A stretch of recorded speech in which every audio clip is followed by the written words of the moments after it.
If everyone would, let's please stand and say the pledge. I I pledge allegiance to the flag of the United States of America and and to the republic for which it stands, one nation, under God, indivisible, with liberty and justice for all. Super good to see a big bunch of crowd out here for us tonight. I'd like to get started here with our outgoing members. I'd like to recognize them. If y'all would, come up here and stand in the front. Sue's probably gonna get some pictures, ain't you?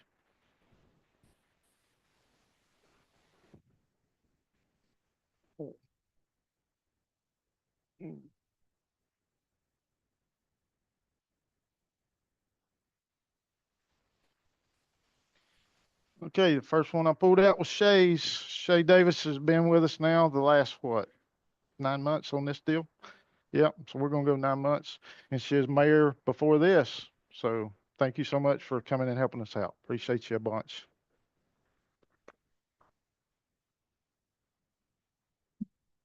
Okay. Oh. Then we got old Jeff Young, man. He has been together since high school.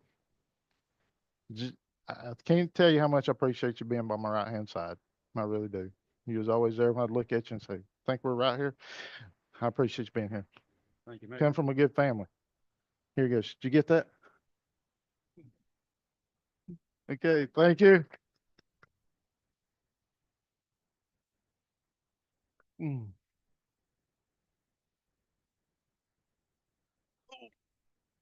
Now, at this point, I think I'm going to turn it over to, I think it's Matt, for bringing in our new members. All right. Good evening, council. Yeah, so just for a quick second here, just to help us through the presentation for, I'm waiting for it real quick here. All right, so for the first item on your list under the organizational meeting is the administration of the oath. And so first, I would like to call Mr. Brian Kimball up to the front for that administration.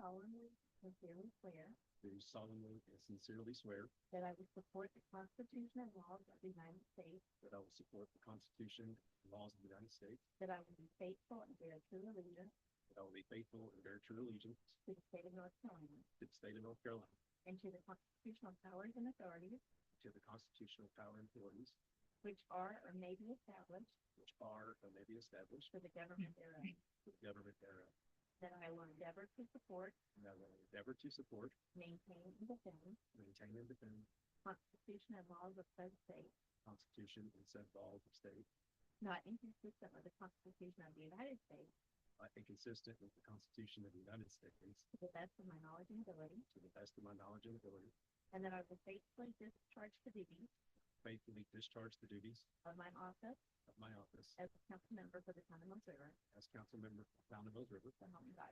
So help me God.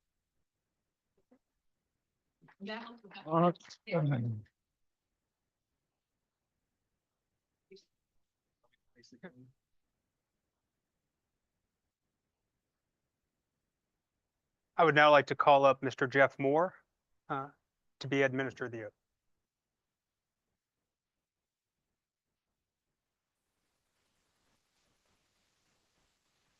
We're also with us tonight is the Honorable Kimberly Gasperson Justice with us to administer the oath. My pleasure today to be with Mr. Laura and his wife Laura and their son Andrew. We have had a long friendship, and I wanted to also say that it's always like coming to old homework here because this is most of who I went to high school with, and it always is great to see everybody. And so the same is true tonight. So it's good to see everybody. Are you ready, sir? Yes, ma'am. After me. I, Jeff Moore, I, Jeff Moore, do solemnly and sincerely swear do solemnly and sincerely swear that I will support the Constitution that I will support the Constitution and laws of the United States, and laws of the United States, that I will be faithful that I will be faithful and bear true allegiance and bear true allegiance to the state of North Carolina to the state of North Carolina, and to the constitutional powers to the constitutional powers and authorities and authorities which are or may be established which are or may be established for the government thereof, for the government thereof, and that I will endeavor and that I will endeavor to support, maintain, and defend to support, maintain, and defend the Constitution and laws of said state, the Constitution and laws of said state, not inconsistent with the Constitution of the United States, not inconsistent with the laws and Constitution of the United States, to the best of my knowledge and ability, to the best of my knowledge and ability, and that I will faithfully discharge that I will faithfully discharge the duties of my office the duties of my office as council member for the town of Mills River, as council member for the town of Mills River. so that we So help me God. Thank you.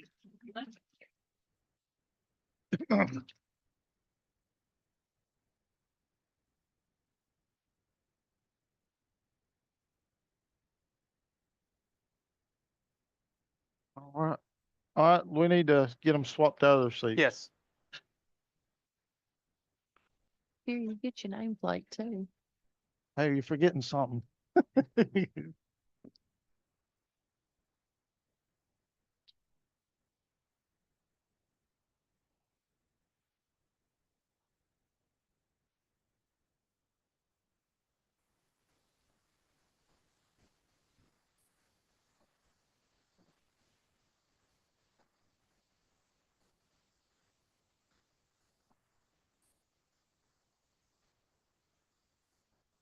All right, now that the new members have been seated, the next item on the agenda is a call for nominations and a vote for the mayor for the new council. And so the floor, I open it up to the current council members if there is a nomination for the position of mayor. I'd like to nominate Mayor Gantz to be the mayor. Second that. Okay, we have a first and a second on the floor. Call for a vote. All that say aye, please say aye. Aye. Any opposed? The ayes have it. Mayor Gantz. Thank you. Thank you, Yes, guys. sir. Appreciate you. Thank you, Sandra. Next on the agenda is the call for nominations and the vote for the mayor pro tem. And at this time, I will entertain a motion for the mayor pro tem position. I'll nominate Mr. Moore. All right, there's a nomination on the floor for Mr. Moore, a second by Mr. Kimball. All right, vote for ayes, please state aye. Aye. Aye. Any opposed? No opposed. All right, the ayes have it. Mr. Moore, Councilmember Moore, congratulations on being named the mayor pro tem. Thank you. The next item on the agenda is the administration of the oath to both the mayor and the mayor pro tem for this council. Mayor Gantz, please come to the front.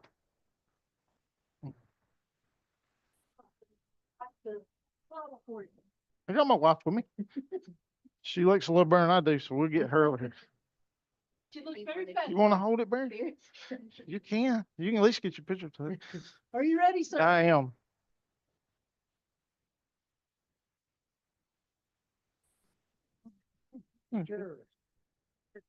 I am best. I should have memorized by now, but I don't.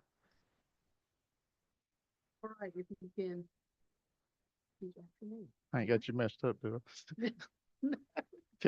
I I, Shannon Gantz, do solemnly do and sincerely swear do solemnly and sincerely swear that I will support the Constitution that I will support the Constitution and laws of the United States, and laws of the United States, and that I will be faithful and I'll be faithful and bear true allegiance and bear true allegiance to the state of North to Carolina the state of North Carolina and to the constitutional powers and to the constitutional powers and authorities and authority which are or may be established which are or may be established for the government thereof, for the government thereof. and that I will endeavor And I will endeavor to support, to support, maintain, and defend and defend the Constitution and laws of said state, the Constitution and laws of said state, not inconsistent with the Constitution of the United States, Say that one more time. not inconsistent with the Constitution of the United Not States, inconsistent with the Constitution of the United States, to the best of my knowledge and ability, to the best of my knowledge and ability, and that I will faithfully and I will faithfully discharge the duties discharge the duties of my office of my office as mayor for the town of Mills River. as the mayor of the town of Mills River. So help me God. So help me God. Thank you. Looking forward. Thanks for doing this. Count, Here we go. Sir, Okay, hold your Bible for this one. Andrew? I would like to ask my beautiful sister to Oh, hold the Bible.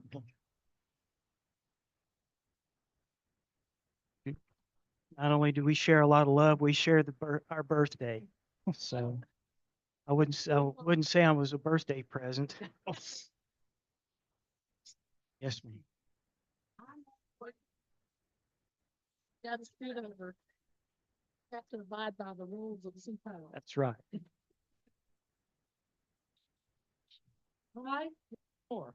I, Jeff Moore, do solemnly and sincerely swear do solemnly and sincerely swear that I will support that I will support the Constitution and laws the Constitution and laws of the United States, of the United States, and I will be faithful and I will be faithful and bear true allegiance and bear true allegiance to the state of North Carolina to the state of North Carolina and to the constitutional powers and to the constitutional powers and authorities and authorities which are or may be established which are or may be established for the government thereof, for the government thereof, and that I will endeavor and that I will endeavor to support, maintain, and defend to support, maintain, and defend the Constitution and laws of said state, the Constitution and laws of said state, not inconsistent not inconsistent with the Constitution of the United States, with the Constitution of the United States, to the best of my knowledge and ability, to the best of my knowledge and ability, and that I will faithfully discharge that I will faithfully discharge the duties of my office the duties of my office as Mayor Pro Tem as Mayor Pro Tem for the town of Mills River. of the town of Mills River. So help me. So help me God. Congratulations.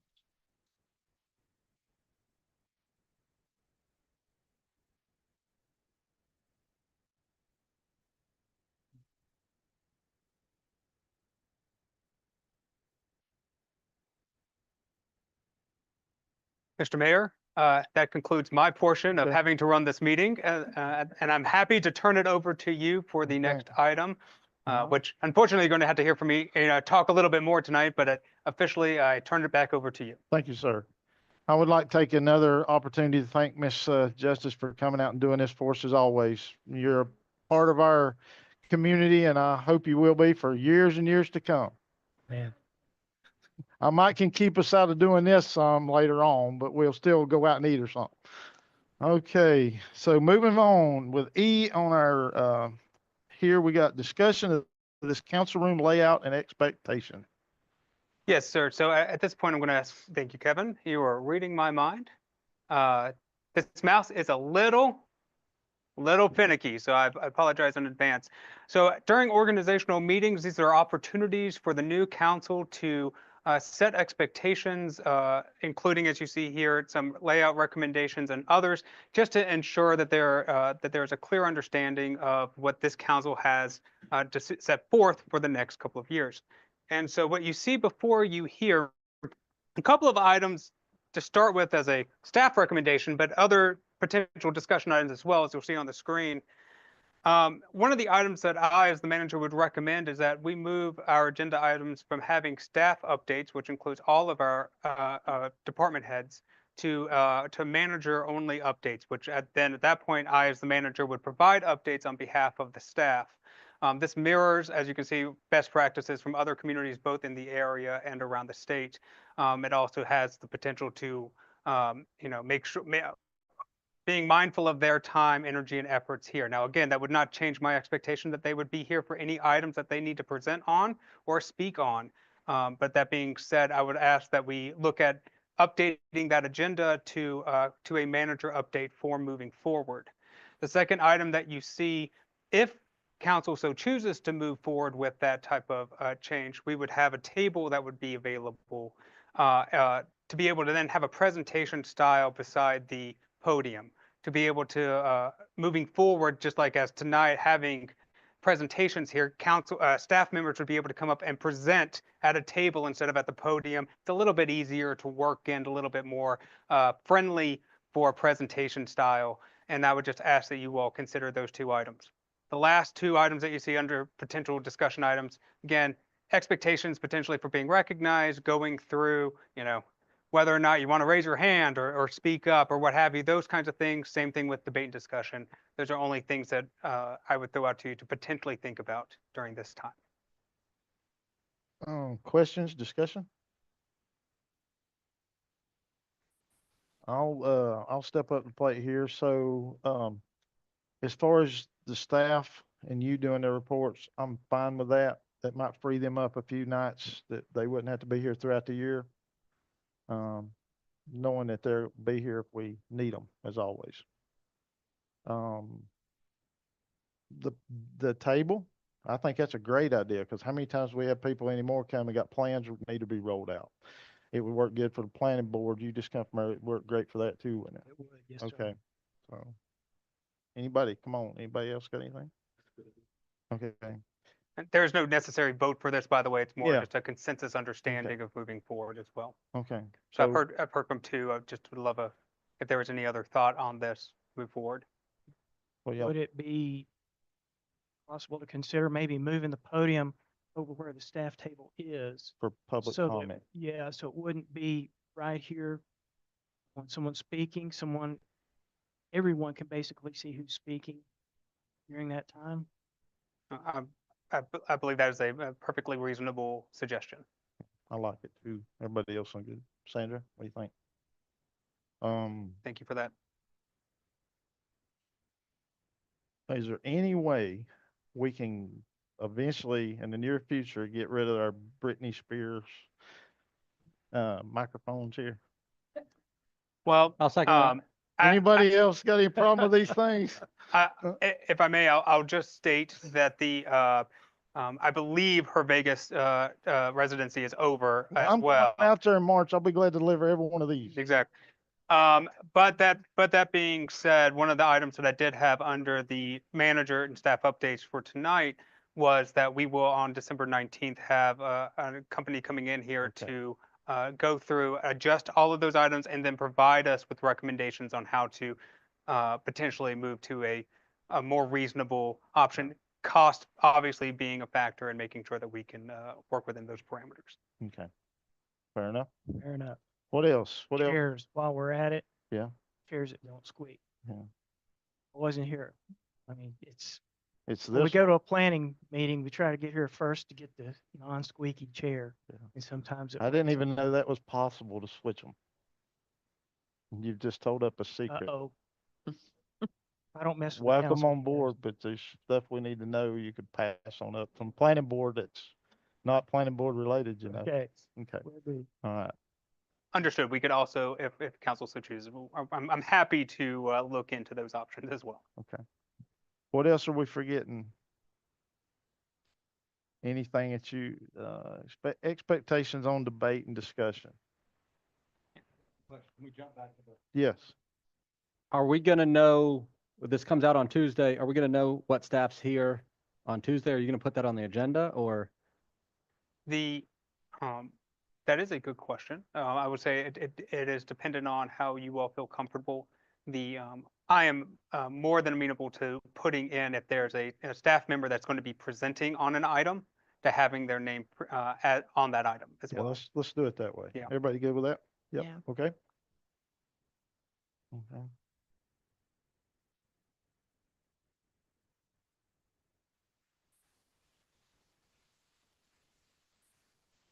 All right, hearing no other discussion, again, I would just ask. Expectations on being recognized.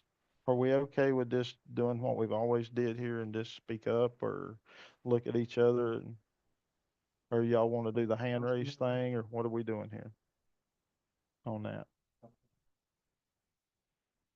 No, yeah, okay. We'll just go on as was, okay. All right. Ending debate discussion. Help us with that. What are you looking at there? Yes, there are just some times, again, as the mayor, your role is obviously to ensure that the debate happens, and then once have a way for it to end and before moving forward. And so sometimes that part is really about how to ensure that the debate has clearly ended. How would, Okay. if you all would like some visual or explicitly stated way to say, are you, as an example, clear that that it's time to move on from the debate on to the next item Okay. or to a vote. Again, merely a suggestion to think about, Okay. similar to starting the conversation. Okay, well, we'll keep that in mind. Is that what you were saying about taking out the seconds? No, sir. So Or that, that's a that- different? yes, sir. okay. That'll be under the rules of procedure section. Okay. This was more decorum as a part of it. The rules of procedure are more the actual actions. All right, so moving on to F, discussion and adoption of the 2025 meeting schedule. Yes, thank you again, Mr. Mayor. I will just mention one of the recommendations that you'll see before you, again, purely for staff, purely for the council to consider, is moving to include a business meeting item to begin immediately after the conclusion of the regular meeting. Now, to be completely clear on this, I do not believe that this is going to mean longer council meetings. What instead it means to do, as you may have seen since I've been here, is try to organize the council meetings between presentations and action items, where we're asking for conversation and then votes. This is actually a formalized way of doing so. So the regular meeting would be an action item based meeting. The business meeting would be where, if a council member hypothetically says you all would like to have more information on a topic or an item for conversation, that would be a part of the business meeting, so that there's no expectation that a vote would come out of it.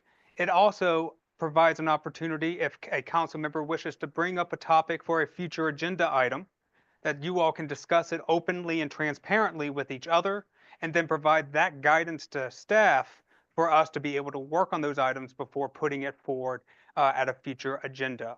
This mirrors many other organizations in some way, shape, or form. Some have it a couple of days before the meeting. Some have one regular, one business meeting. I believe that we have a lot of items that may be coming forward. So my recommendation is one of those practices that just has it at the conclusion of the regular meeting.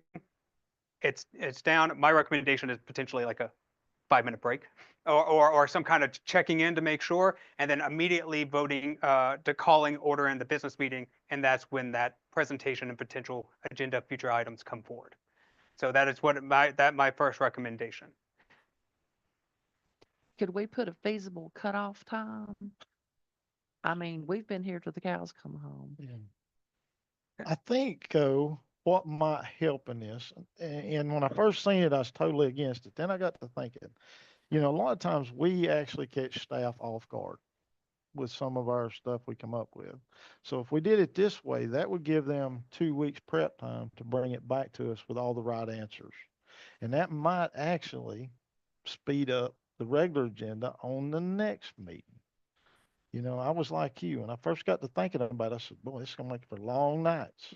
But I think in theory, it can make the first one long, but it should, move things along a little faster. I'd love staff's input on this, if you've got any.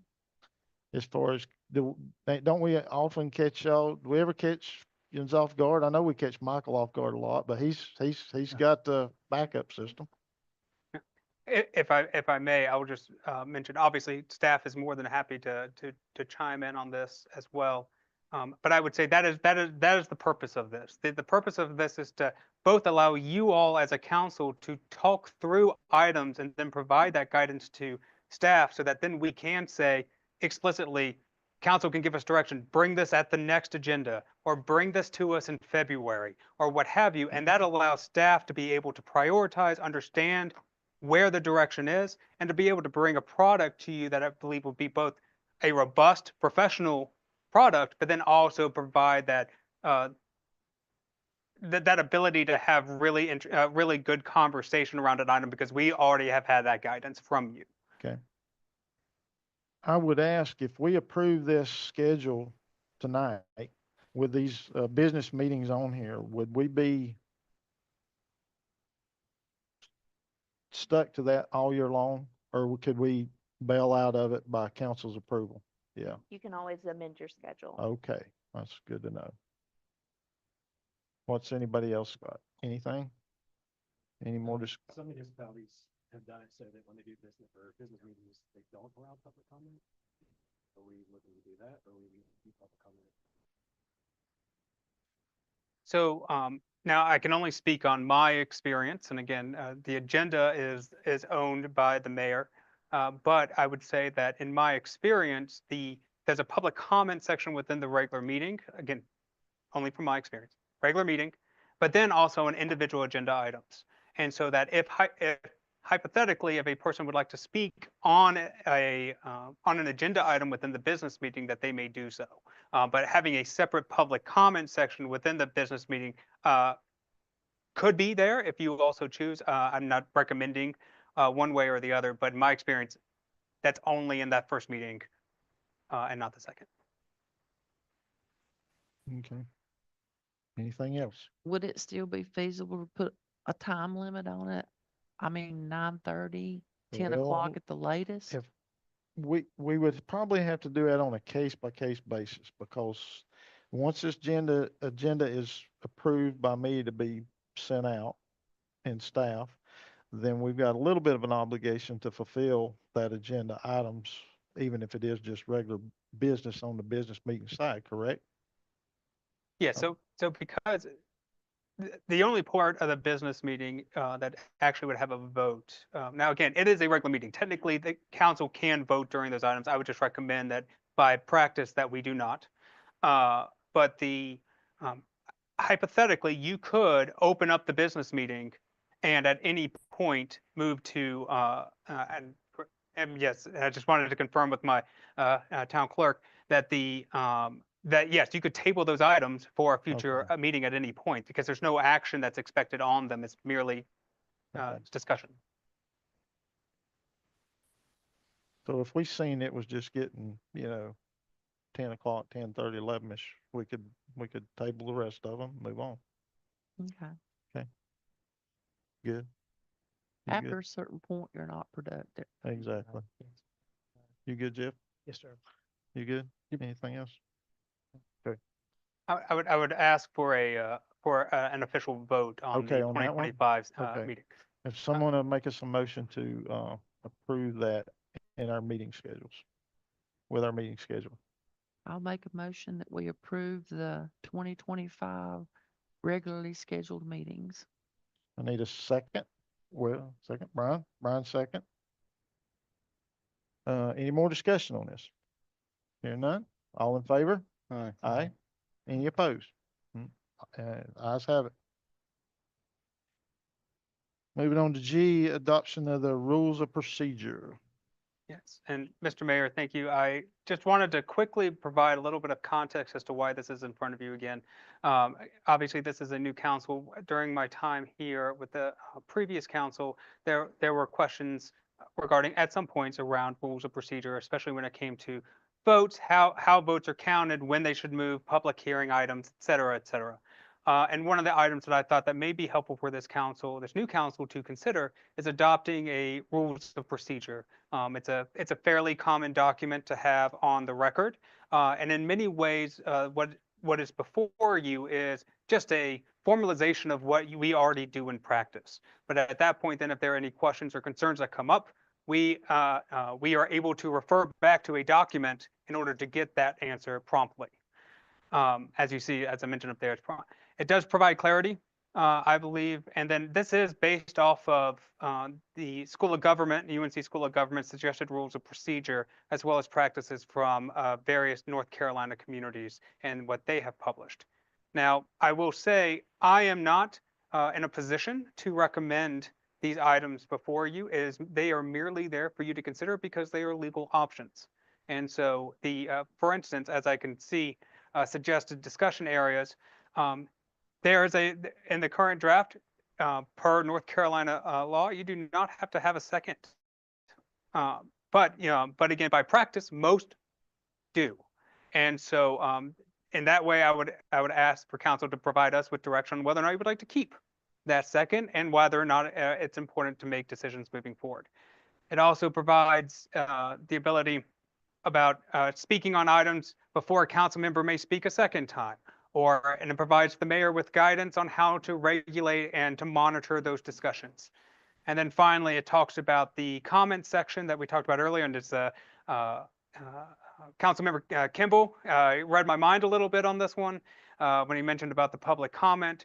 That there is a public comment section written out there, but also opportunities for our community members to speak about specific items. So at that point, essentially, you would have a public comment, has a general section, but before an item comes before this council, the mayor may have the opportunity to say, has anyone signed up to speak on this item? And if a person wants to speak for 3 minutes specifically about that item, they are able to do so before you all go into deliberations. So that's a lot of information, but I'm happy to take any questions or concerns. Oh, I'd like to ask this council, now that you're seated, where you at on this first, second situation? You want to keep the second in play? I mean, Can I plead my absolutely. second? You can plead whatever you want to. I like it because it makes it to where beforehand it's sort of banter, in my mind anyway, and then you make a motion, second it, and then it's more, all right, well, the evidence says this, so I should vote One way or the other. one way or the other, and it sort of speeds it up along. Okay. That's my 2 cents on it. Mhm. I agree. I You like the agree. second. Sandra, I like the second. Brian, second. So second, staying in play with us. Second Yeah, stand. we will make that amendment into the document. I think that should be for all the committees. Mhm. If there's a, Yeah, it there's just a needs to motion, stay consistent throughout the town. committee. Sure. Yeah. Understood. What else in here do we need to look hard at that might be a major change for us? Anything? Anything in here we need to be looking at that might be a major change that you can see? From my perspective, everything that I thought may be worthy of discussion is brought before you on the PowerPoint presentation. However, again, that there may be items in there that you all have found. It does also define both a regular meeting and a business meeting, again, to reflect now what the business, the new meeting schedule shows. Gotcha. I'm not a fan of limiting. It's pretty, yeah. I'm not a fan of, once I talk, then everybody else has to talk first. Yeah. Because sometimes you're flowing in conversation. Yeah, I'm with you. I would rather that. Yeah, I'm probably the world's worst for that. Where you at, I'd Sandra? rather it not be in there. Just leave that alone. Leave that Same alone. here. I'm good. And So- for clarification, Mr. Mayor, just to confirm, this is on page 4 under item number 15, item D, debate. Mm-hmm. At which point it looks like the first time a council member has the floor on a matter, the member's comment shall be limited to no more than 5 minutes. And then after all had the opportunity to speak on the matter, the member may have the floor for an additional period, not more than 3 minutes. Is that what and then essentially all of that section going down. I understand. Is that what I'm understanding? Starting at the first time all the way to the evidentiary hearing section. Is that correct? Give me just a minute. Absolutely. Take your time. So no filibusters. Yes. Can the Basi- mayor still shut you up? Probably not this one. Well, Well, if something's out of order, Well, No, yeah, not that it's ever gonna happen here, but yeah. Th- Mhm. There is an item in here above it that says the mayor shall rule out of order any debate or comment not relevant to a matter introduced for consideration.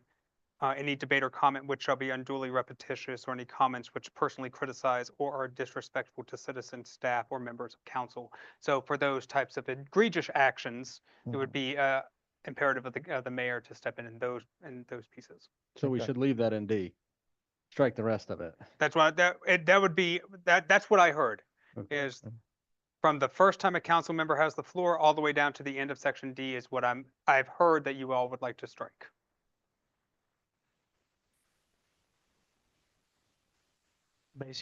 basically anything that would limit us as a council Um, for our time to discuss an Right. object.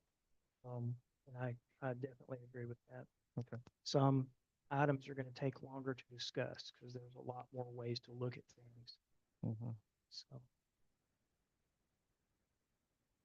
Would it be feasible to do closed sessions before the meeting instead of after the meetings? That way, if anybody special has to come for that, they come early and I they're not think tied up for the whole meeting. back in the, Sue might can help me with this. I think we tried this one time over at the little building, but the few people we had coming in, it wasn't too hard to have them step back outside. But now that we've getting bigger crowds, you can imagine getting everybody in here, getting them seated, call it to order, and then have them up and move them right back out. That was the problem we seen moving forward with that. This way, as things happen and move through the meeting, some of them just naturally migrate out as their problems are getting solved or whatever. And then we have less to ask to leave when we do go to closed session at the end. Okay. And to answer your question, Mr. Mayor, we did try that a few years ago. And council would actually leave the room or I don't remember who Okay. left the room. But the answer is that your audience was getting very upset at having to wait that anywhere from 10 minutes to an hour for the Right. meeting to continue. And we need to keep in mind with that every once in a while, we have to do it either way because our town attorney can only be here at a specific time. What I was thinking was if we have to have a closed session, instead of starting it at 6:30, maybe start it at 6 so it's done before the regular meeting starts so it doesn't interfere with And that. it's kind of hard for me to get here any earlier than I do. She is my witness. I mean, you think if I'm working in Edneyville and I leave at 5, drive home, take a shower, change clothes, it would be almost impossible to get here at 6. Okay. I was just asking. I know, and I appreciate it. Anybody else got any more thoughts on that? we do want you to take the shower. Yeah, I think you will, for sure, Thank you. especially with the stinky boot. Can we put that in the procedures? Mm-hmm. Yeah, yeah, she's got my back. Yeah, we can do it. Anything. So that one. Jumped off. Let's speak. Well, let's do that. Public comment section. Okay. I have a question about 15 F. 15F. So it talks about changing a vote. Says a member may change his or her vote in a motion at any time, or the presiding officer announces whether the motion has passed or failed.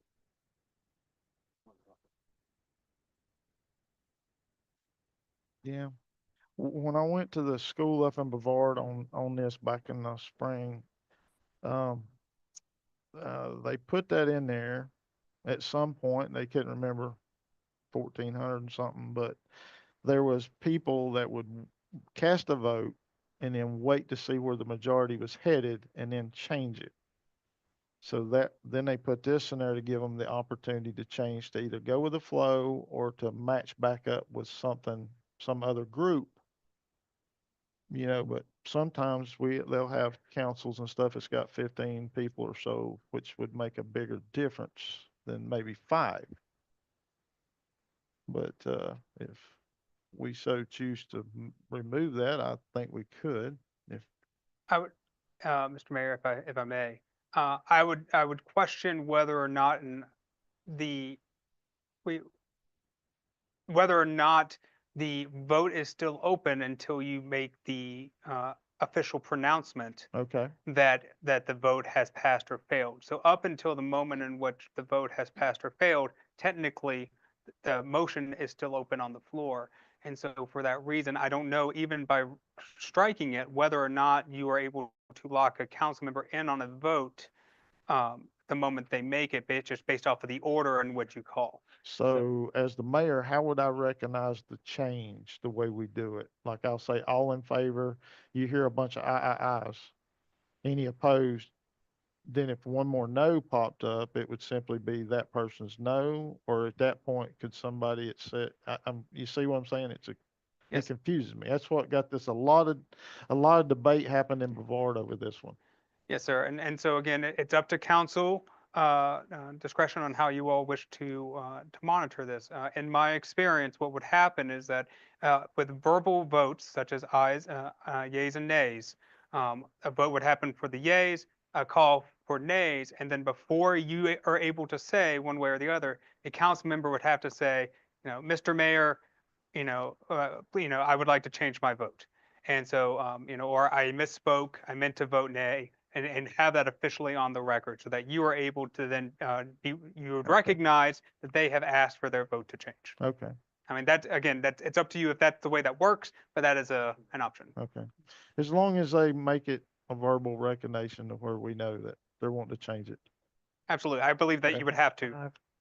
Count to five. Maybe just do a little pause before Yeah, the motion makes sense. passes or. Okay. Good with it? Sure. Good with it, Jane? Mm-hmm. Okay.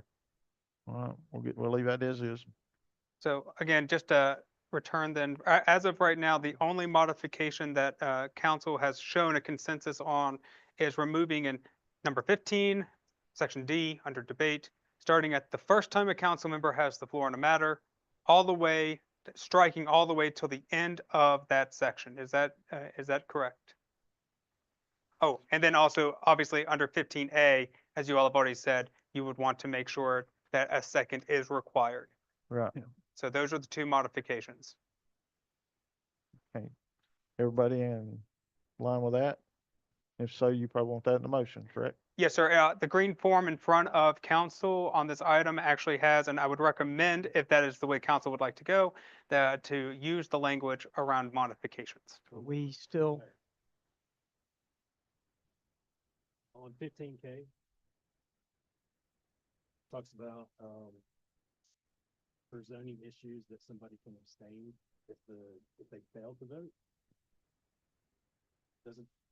I have a question about that for procedure. Don't they have an obligation to vote unless it's a monetary value? Like them or a family member's done to benefit monetarily. So, if I may, Mr. Councilmember, the K is focused on the, again, a failure to vote, whether or not, as an example, if a council member is not able to be in attendance and it's an unexcused absence, in normal voting matters, not in attendance would be an automatic yay vote. In zoning matters, what this states is that it would have to be recorded as an abstention, not a yay or a nay vote. And I'm going to look at my clerk to my right, and that is my understanding, because because they are not in attendance. Therefore, it's not an automatic yay. Okay.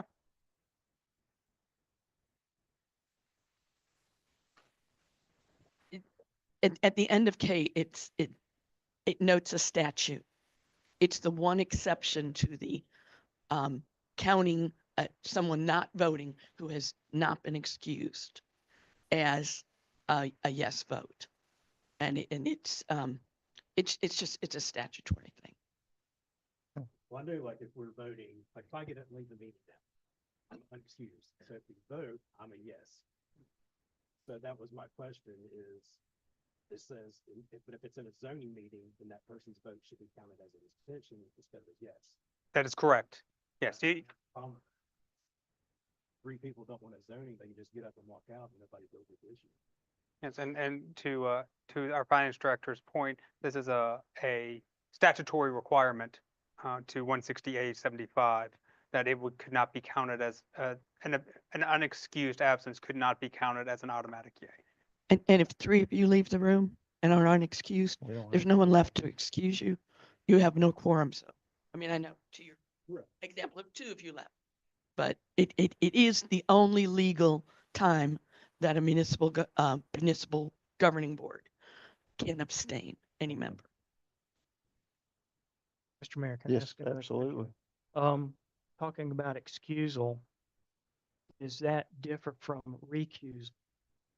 For instance, if we recuse ourselves or if the council votes to recuse us from a matter because we may have some interest in it, is that, and in that case, it doesn't really say if is that my first question, is that the same as a recusal?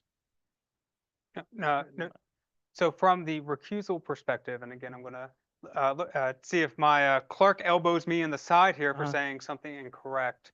But from my understanding, a recusal must be done either by that person who has a conflict of interest or by another member who believes that they have a conflict of interest, and then a vote must be taken by the council to recuse that individual. From that point, the recusal, there is no yay, nay, or abstention vote. You are recused from consideration at any point within that conversation. So it would be Okay. in that case, it would be a 4-member board making a decision about an item instead of a 5-member board with one unexcused absence as an abstention.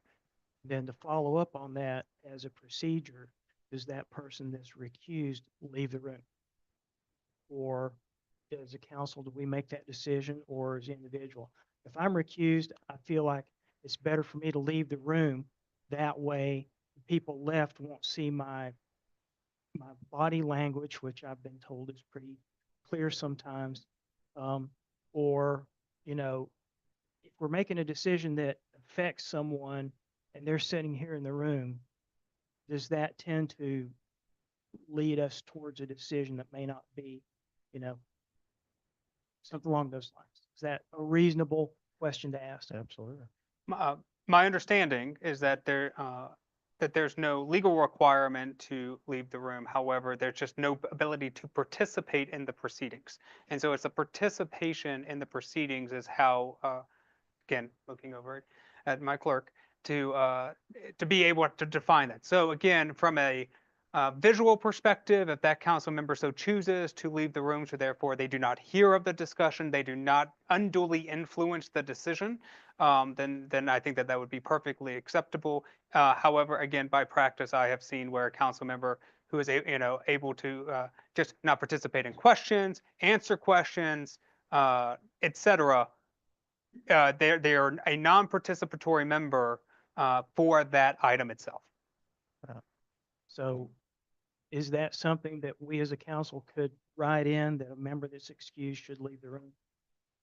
Is that something that the council would have thoughts I don't, on? it would be, I don't know by state statute if it's, how it's wrote. Is it Me- wrote in a way that we couldn't do that? Probably not. Okay. So we can't be more restrictive in that case than the state. The way the mayor asked the question, I was saying no. It's my understanding that you can, there is no restriction. If you want to ask a person to leave the room, then you're able to do that. Okay. And we could do that on a case by case basis. So Yes, what do you you think could. of that? Every once in a while we get into situations where it's all right for them to be in here. It's not a big deal, but they just can't ask questions or vote or answer questions. And so now I would say again, at any point in that case, I would say that, council could ask anyone. And at that point, if they want to, it would be up to that council member to want to then oblige the rest of the council to Right. leave the room. Okay, I'm fine with that. Okay. Just wanted the clarification. I've seen it done various ways and just wanted to understand it a little better. Brian, are you good with K? Okay. Anything else on this before we move to a motion on it?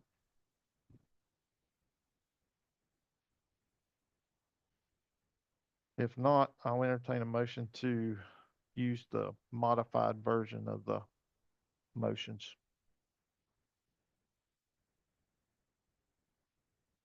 Whoever wishes to make us one.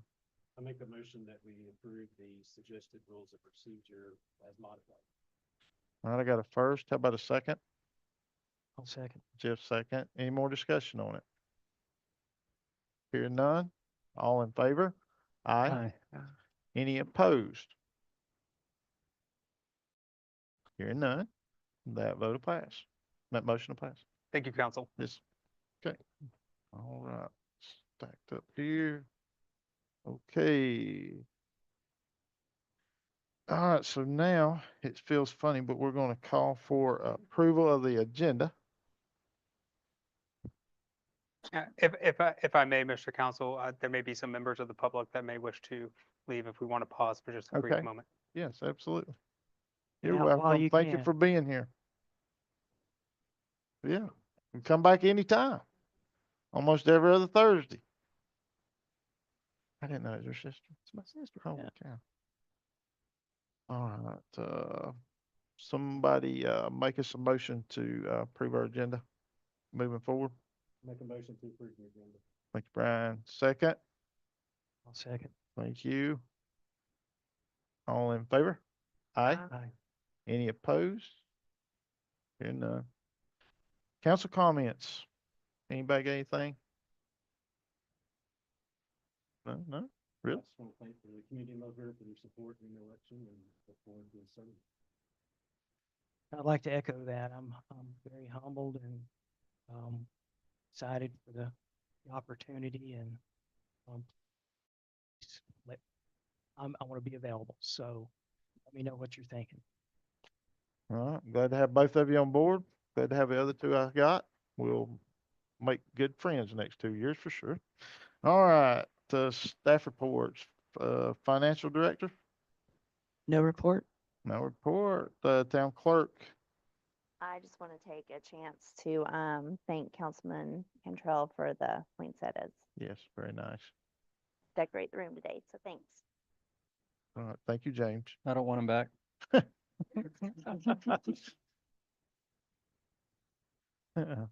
Tax collector, Ms. Hartley.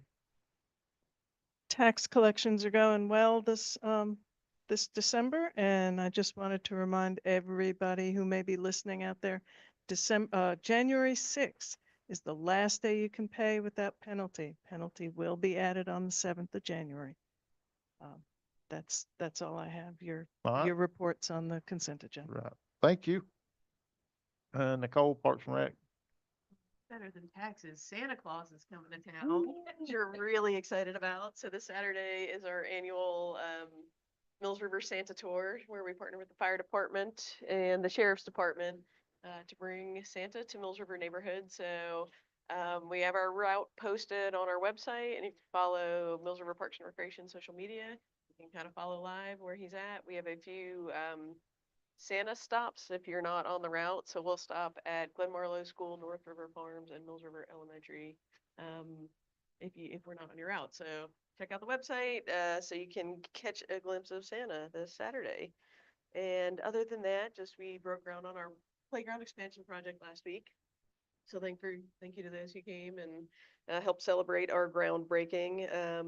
And so currently the playground is under construction.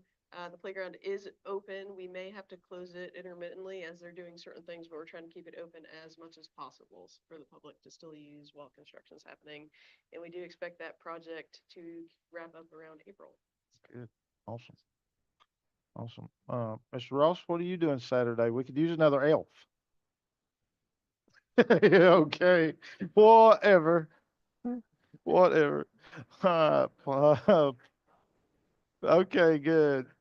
All right, Mr. Malachek, planning and zoning. Evening. I have an update regarding the Forge Mountain cell tower. So last week, the Board of Commissioners approved a construction proposal for the tower. This is again replacement of the cell tower on Forge Mountain, also handles emergency communications. The county is finalizing the contract and is supposed to issue a purchase order by the end of the year. My contact with them said it's about a 4-month lead time to get it delivered, and then it's about a month to month and a half of site work. They've also chosen Verizon to basically be the service provider. So once that's up, Verizon will come in and install their equipment after the fact. There's no specific date on when it would be operational, but I would hope summer of next year. Sure.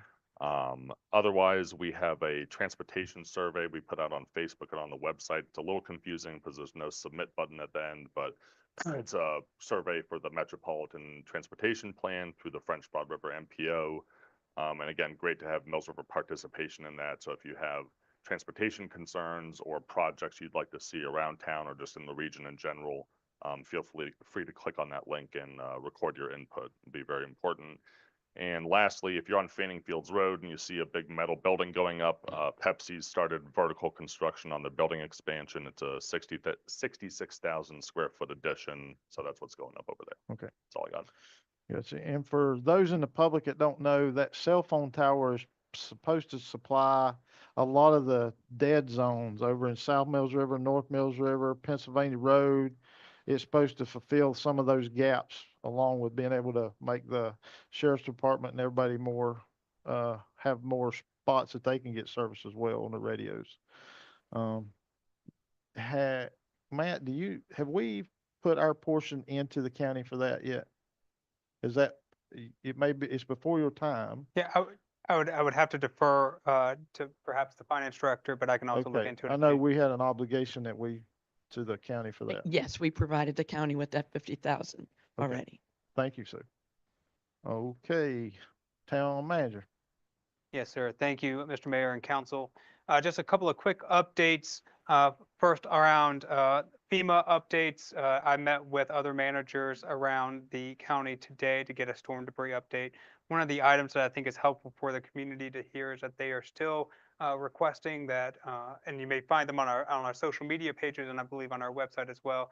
If you need additional pickups, there is a form for you to fill out. They are using that form.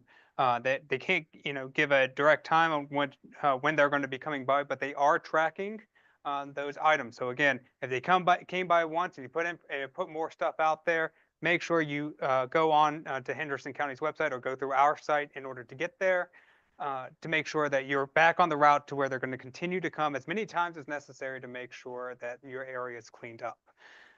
Also, as you noticed, speaking of storm debris, the temporary storm debris removal site that is behind us has started its mulching operation, and they have also been working on fulfilling the buffer requirements around the town hall area, and will continue to, and we will continue to monitor that throughout that process. And they've been good partners with us. The temporary use permit was passed by the Board of Adjustment on Tuesday night.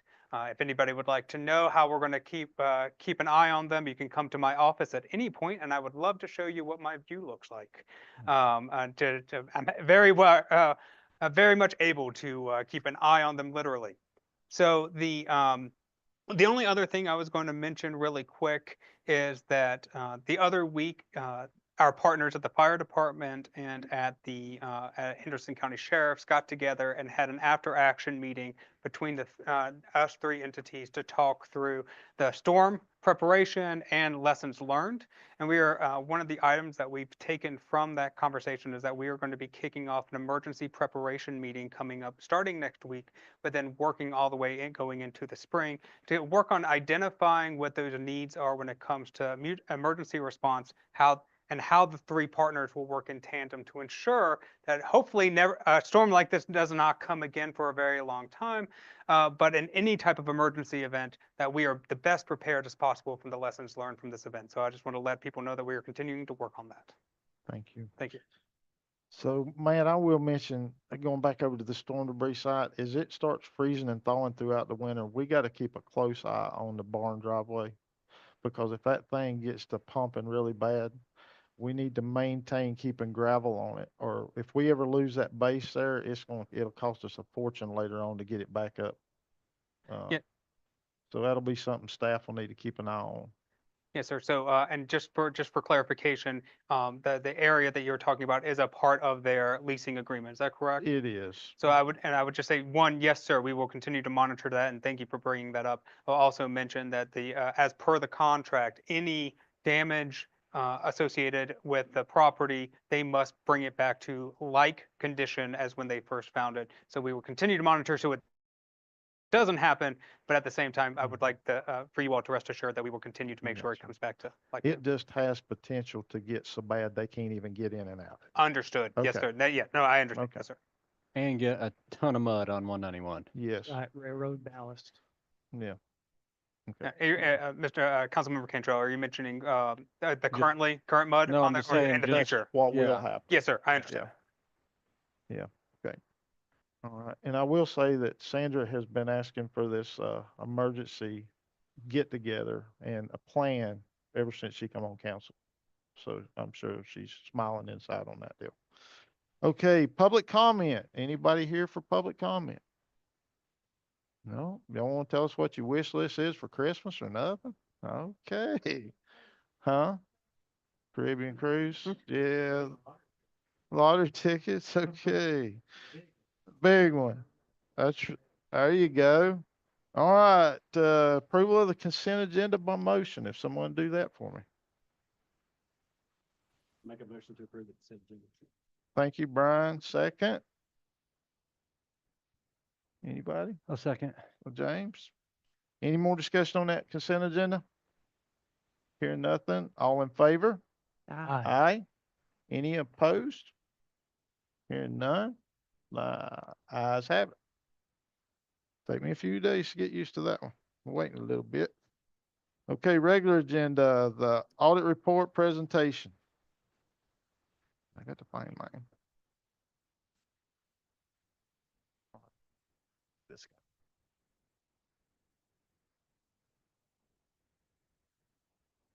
guy. Mayor and council, this is, Travis Keever from Good Killian. He and his team have been, performed our audit for fiscal year 2024. It's our first year with them, but I can tell you that, I think we're going to have a long, healthy relationship. Yeah. Because everything went great. Wasn't too bad for a first time. Thank Yeah, well, hey, good evening, everybody. you. Like Sue said, my name's Travis Keever. I'm the audit and assurance partner at Gould Killian, and I was also in charge of the Mills River audit. So yeah, it was our first year doing the audit, so we appreciate being able to provide those services to the town. And I concur with what Sue said. I think it's a good fit for both of us, and should be a long relationship, hopefully. To the two new members, you start your first meeting off with an audit presentation. It won't get any worse, I promise. Okay. No, I'm just kidding. I'll be brief tonight. A few days ago, we finalized the audit report for the town for the year ending June 30, 2024. We issue 2 reports that are included in the financial statements. Those statements have been issued and uploaded to the LGC. You guys will get printed copies soon. If you need light reading material, those will be on the way. The first report we issue was a report on the financial statements of the town. We issued an unmodified opinion on the financial statements. This is a clean opinion. It's what people want when they have an audit. This means that we believe your financial statements are fairly stated in accordance with generally accepted accounting principles. The second report is a report on internal control and on compliance with state laws and regulations. This is known as a yellow book report. It's specific to government auditing standards. Private companies don't get this report, specific to governments and some nonprofits that get a lot of governmental funding. It requires us to take a look at the internal controls, the checks and balances that exist within the financial apparatus of the town. But keep in mind, we don't perform a full audit of the town's internal controls or a full audit of your compliance with laws and regulations. We only look at those that have significant impact on the money coming and going, is kind of the best way to put it. We do this by testing a sample of expenditures to make sure that expenditures are approved by authorized individuals, that budgetary authority exists for transactions, the invoices are coded to the correct budget code, things like that. We also look at a sample of payroll transactions. We make sure that the employees that are getting paid are actually employees of the town and they're getting paid at an approved rate for the hours they worked. We conduct walkthroughs with key personnel of the town to ensure that that system of checks and balances appears to be in place as it relates to controls over the town's financial information. So out of all that, we noted no material weaknesses in internal control. So that's what they call a clean internal control opinion. And we noted no instances of material noncompliance with applicable laws and regulations. So that's all that is good. That's as positive of a report as we can issue. And so kudos to the town and all the staff for that. Now, we didn't issue any findings. The LGC has a thing that they call financial performance indicators of concern. It started this 2 or 3 years ago. Essentially, we have to report a sort of condensed version of the audit to the local government commission with some of our results and some of the numbers. Their spreadsheet will kick out any metrics that are tripped or anything like that, and we have to report on it to the meeting. We had 2 of those pop up this year. One was a budget violation in the Culture and Recreation Department. Now that's not as bad as it sounds. It's related to the transaction for the purchase of the Johnston property. from last year. The full cost of that property was about $7 million. The town financed that basically in three ways. You essentially exchanged a piece of land. You got a note from Mr. Johnson that you're paying on over time. And then you gave, I think, a little over $2 million in cash at closing.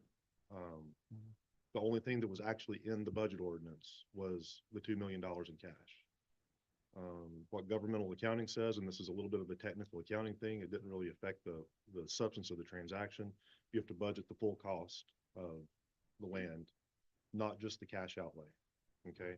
So we didn't consider this, normally a budget violation of that size would be one of those material violations of laws that I was talking about a second ago.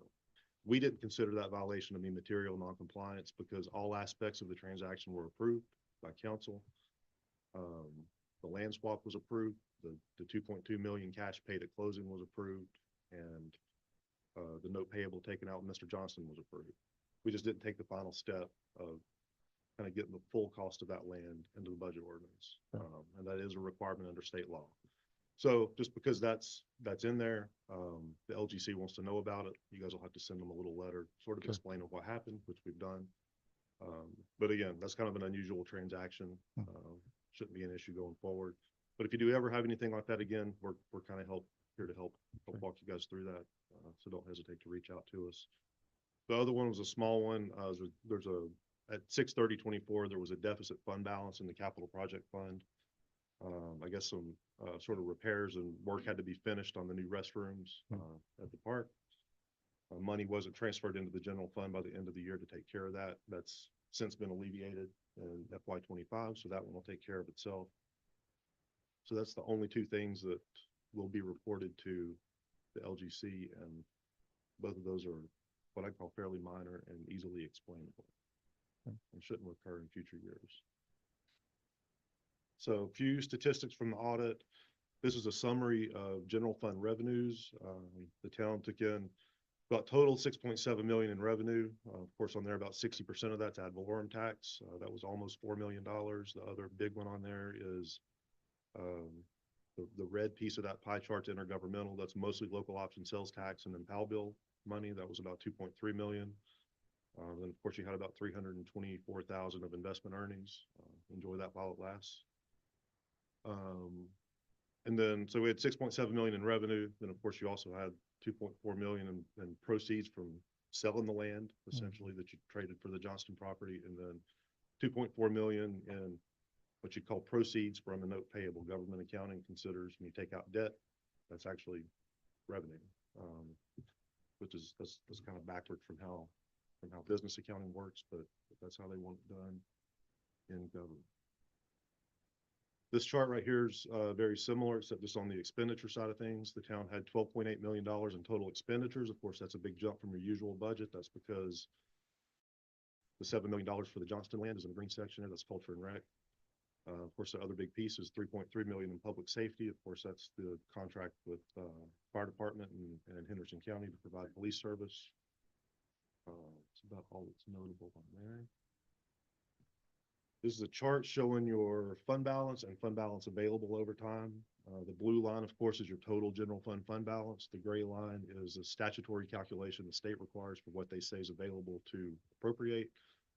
You see both of those went down a little bit in 2024. Again, that's because of the essentially $2.4 million or 2.2 million that was paid at closing on the Johnston property. So that's kind of a planned decrease in fund balance. So I'm sure you guys were expecting that. And we like to do this chart. One measure that the state looks at to evaluate the financial health of the government is their available fund balance from the previous slide compared to total budgeted expenditures.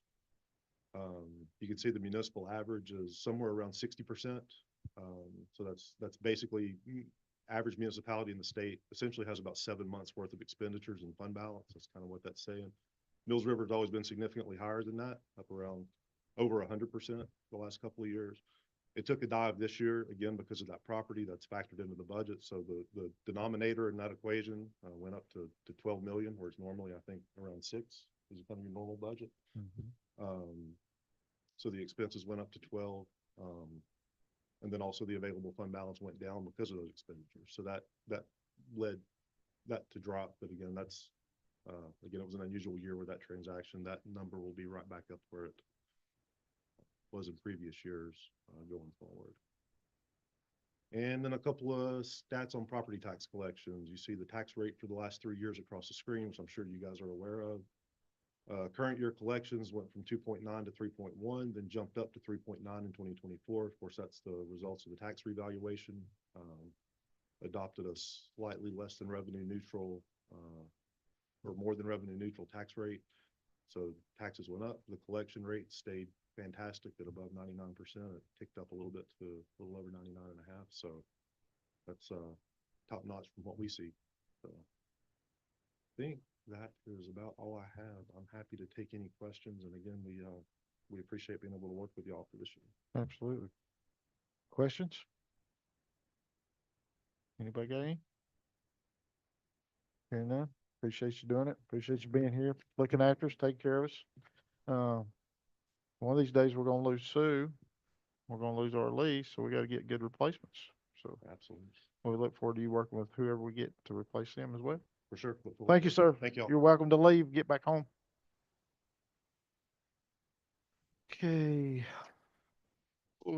So now we're down to B, consideration of council appointments, board and committees. So in addition to serving on council, council members also serve on outside boards and committees. After each election cycle, council revisits the appointments it has made to various boards or committees on which council members serve, whether a subcommittee or of council of outside boards and committees. I think the easiest way for us to do this is just go through each one, make sure whoever's serving, if they're still happy serving, or if you'd like to appoint someone else. So if it's okay with you, let's start with the LGCCA, the Local Government Committee for Cooperative Action. Right now, the mayor and one additional council member, which is Councilmember Good, are serving on it.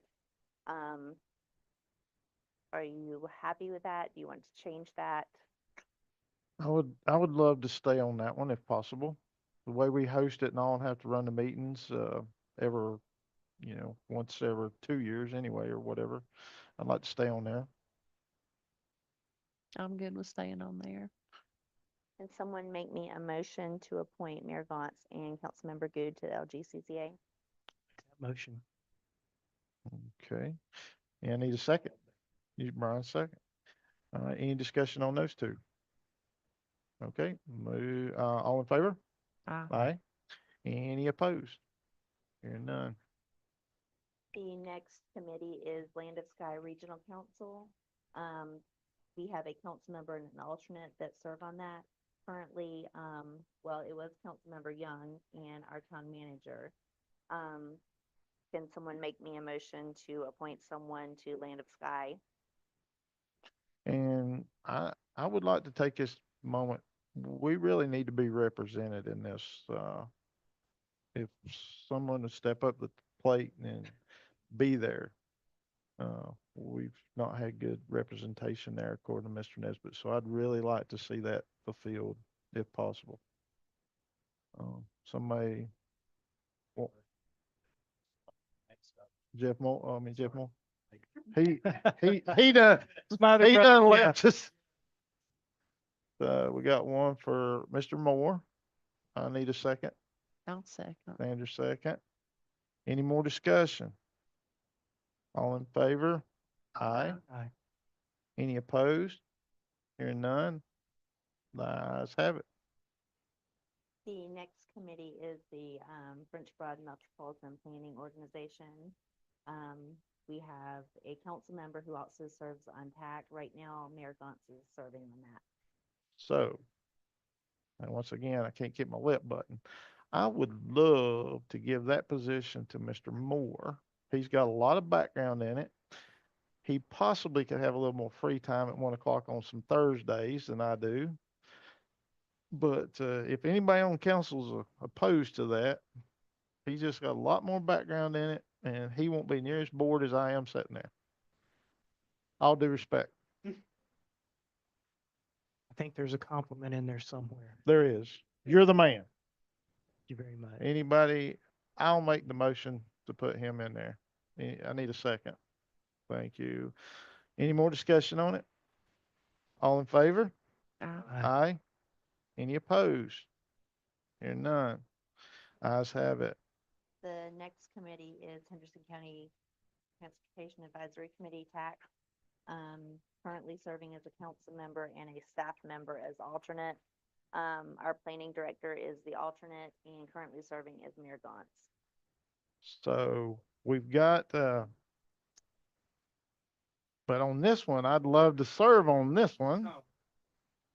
But it needs to be represented, if possible, by Mr. Moore also, because it has a lot of stuff that happens on the Harrison County side, needs to be carried over there on the next day for discussion, potentially at the Land of Sky.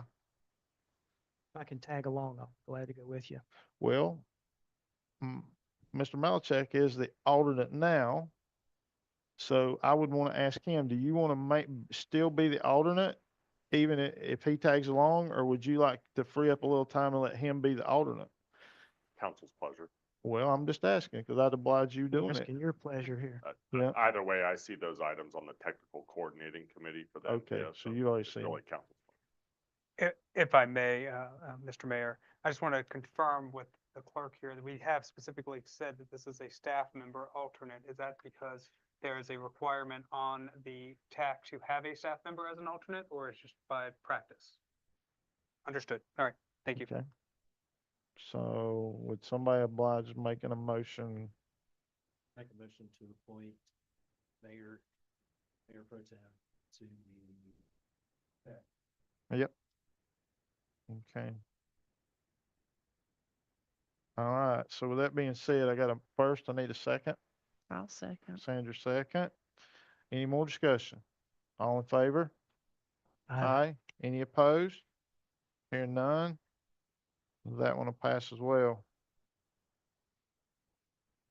Okay, the next committee is Henderson County Agribusiness.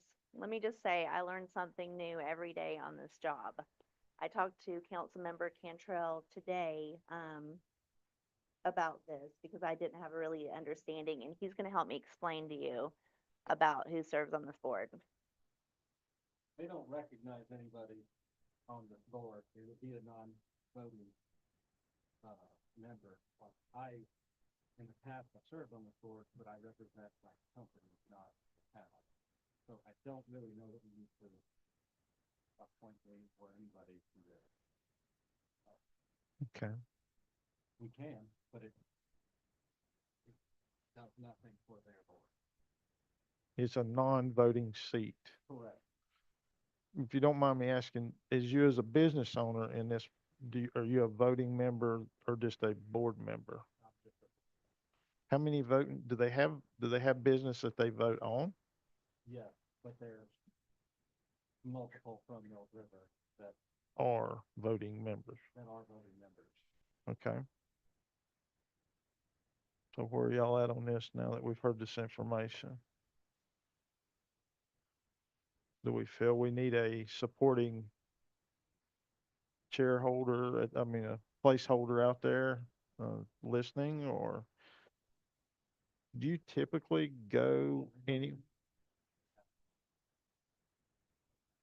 Gotcha. Council, I agree. recommendations. What do you got? I want to ask you this, so before we do that, if you wasn't sitting in that chair representing the greenhouse business, do you see a need for someone here in the future, after your tenure's done, holding the seat just to hear what's going on out there with this, since we're an ag town? 18 members there, 8 of which Our Mills River, okay. That's what I need to know.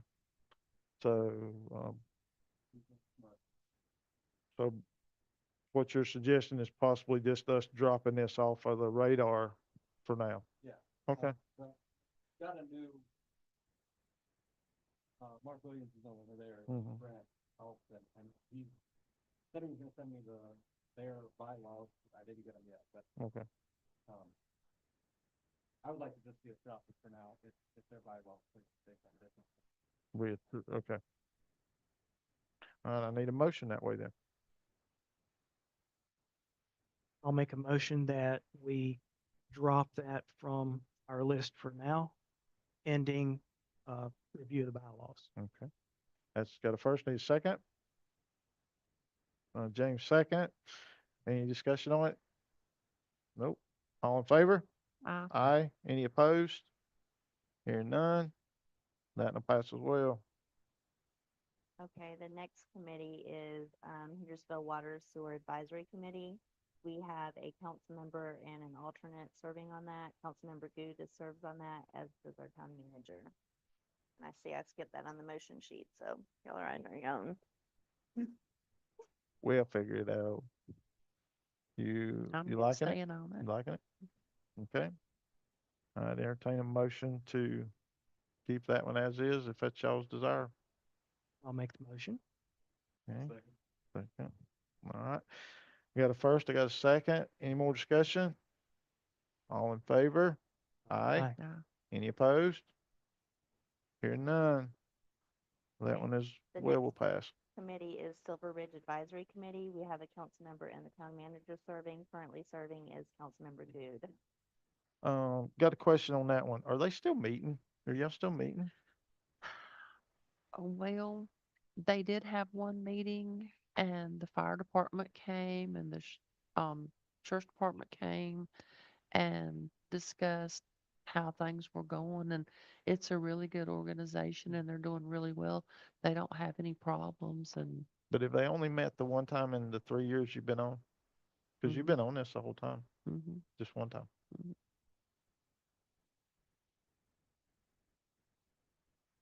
Okay. Yes, absolutely. I know this was put on there, when I was on the planning board, I did a special meeting, remember? Yes, it was exactly, you're exactly right. And that was to satisfy Hmm. the issues. Obviously, that's. A while, yeah. It's been a while. We haven't had any help. Yeah. Monitoring that if a problem arises. like, Mr. Player, as a member of the sheriff's department, would you see any reason we would need to maintain this?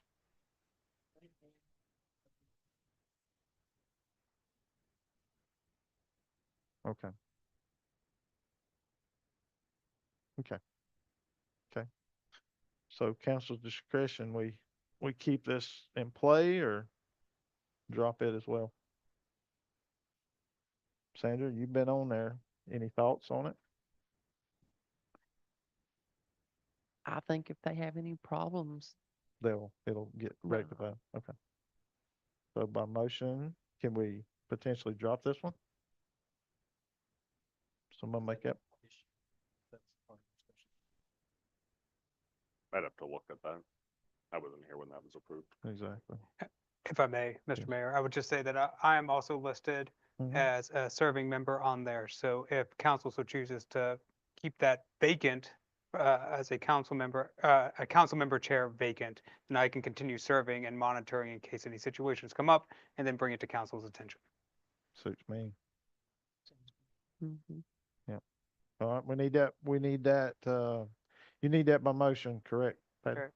Yeah, let's make that by motion. We're dropping the council seat, leaving, the town manager in place. I'll go ahead. Yeah, just write that as I said it. I'm a Okay. first, who's the second? Second, Brian Kimball.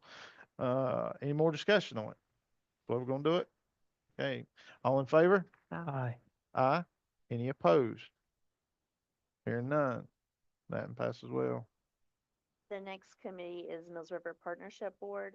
Mhm. Okay, this was another one that confused me, and I did some research. The council appoints a community representative. Currently serving is Wayne Carland. I talked to Maria Weiss at Partnership, and she said whoever is appointed, they would serve a 3-year term. Councilman Cantrell, if you want to jump in and explain any more, that would be great too. A couple years ago, before I got elected, Wayne was here and I was on the Ag Advisory Board. So I was on this board and so was Wayne. Wayne represented the town and I represented the Ag Advisory Board. Okay, That has since switched. okay, Wayne represents the Ag Advisory Board and I have been representing the town. okay. I was like, see you doing it, I'm on their treasurer, I Okay. regularly do it. Okay, if someone would, please make that motion if that's council's desires.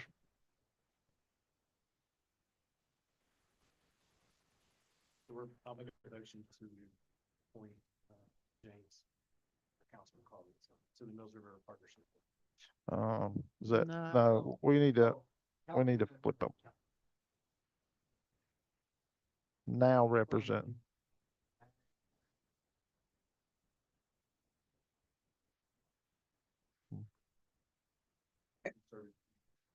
Correct. Keep on there because they haven't changed it, and I think, look, this was expired, so just from it. I think she told me 2027. Okay. Okay, so we're looking to, at this point, to nominate someone either from this here or from the public, our community, Mills River community, to fulfill this seat. And he showed an interest in it as being their treasurer. Is this for the partnership or for the, The Mills River Mills River- Partnership. okay. I'll make a motion to appoint James Cantrell, to the Mills River Partnership term ending in, is it 2027. 2027? I'll second. All right, we got a first, we got a second. Any discussion on it? All right, we got it all straight. All in favor? Aye. Any opposed? Hearing none. Probably should have done that not until 2027, but when's my term done here?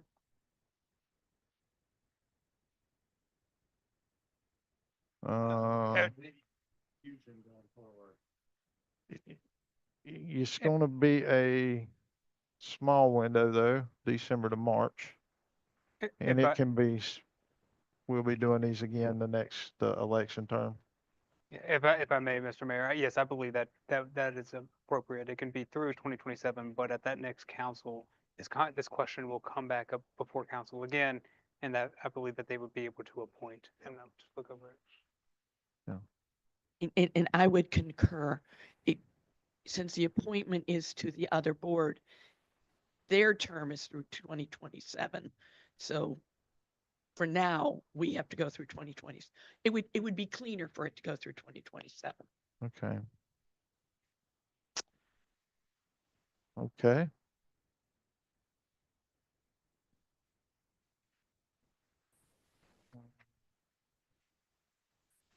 Hey, have we skipped the Harris County Historic? We did. Okay, We skipped it because Ms. Dool's term expires on 6/30 of 2026. That's why we skipped it. gotcha. Mr. Mayor, if I may clarify, one question that came up, I did look up the special use permit for Silver Ridge, and it is a condition of that special use permit that advisory board has to exist. Okay. That runs with the land, so that would have to exist in perpetuity, even if they don't meet regularly. Gotcha. So your suggestion, would we be back up and fulfill that council seat to make it official? It should probably be filled even if they don't meet regularly. Sandra, you good with doing it again? I'll be willing to give it up. If somebody else wants to. Okay, who else wants to ride up on the hill if need be? I'll follow. You sure? Okay, thank you, sir. All right, need somebody make a motion for that Make a right back before he motion changes his that, mind. Councilmember Campbell be appointed to the Silver Ridge Advisory Committee. Okay, I got a first. I need a second. I'll second it. I got a first, second. Any more discussion? Hearing none? All in favor? Aye. Aye. Any opposed? Hearing none? That will be, revamped. So that's a revamped motion. So you got me.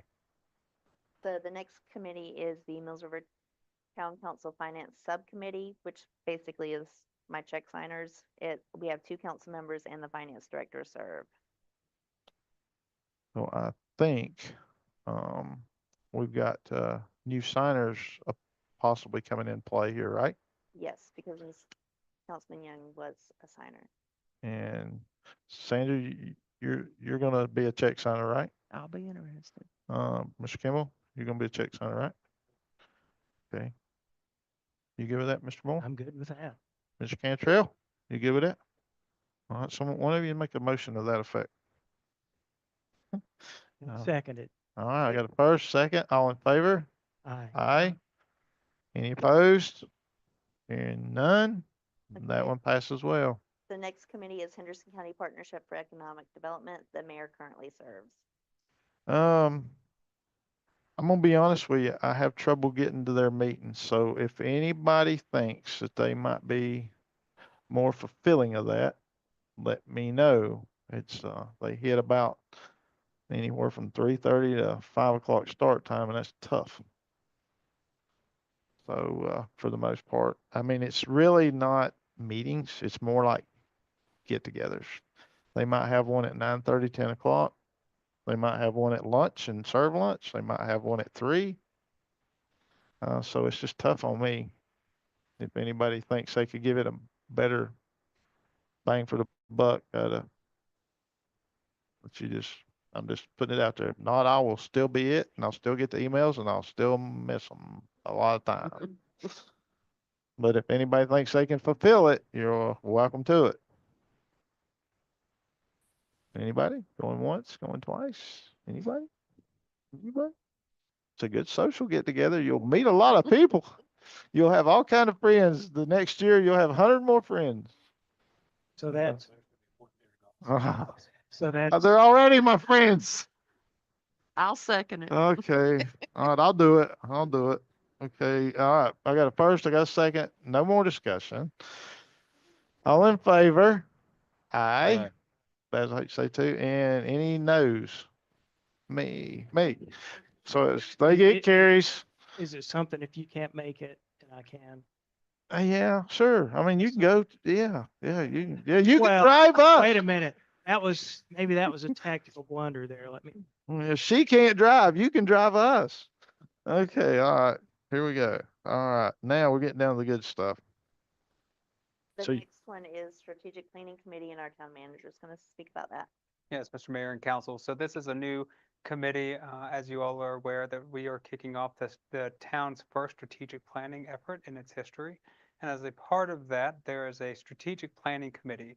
That strategic planning committee requires 2 council members as well as 2 advisory board members that you will see at a future item this evening, as well as then 3 staff members that will be appointed by me to serve on this committee. It is approximately 5 hours a month, meeting once per month through the duration of the strategic planning effort, which right now, the current plan, the tentative plan is to have the strategic planning part of our plan done by July in conjunction with the new fiscal year.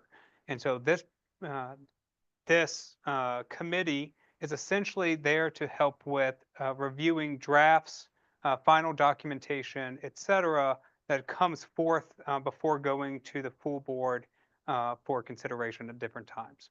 So happy to answer any questions that you all may have.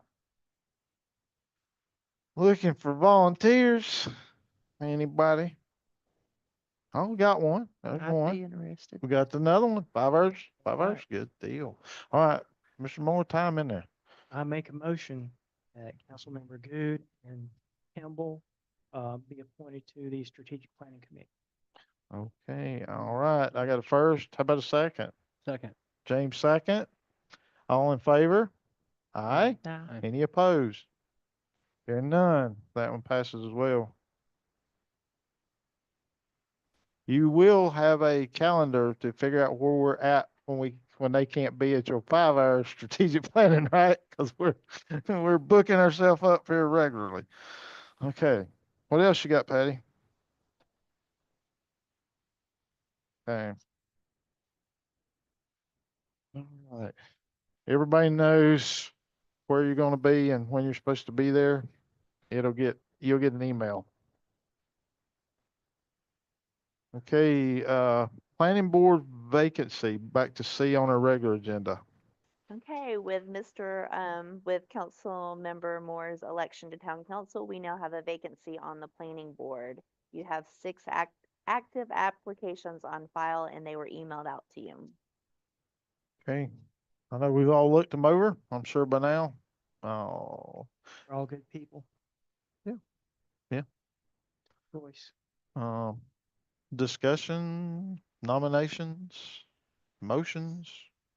I spoke with Ms. Seeley, seen her farm market here at meetings, council meetings, at, planning board meetings. She's very, committed to the community, loves Mills River, and, she asked me how she could get involved, and I said, "Put your application in for the planning board."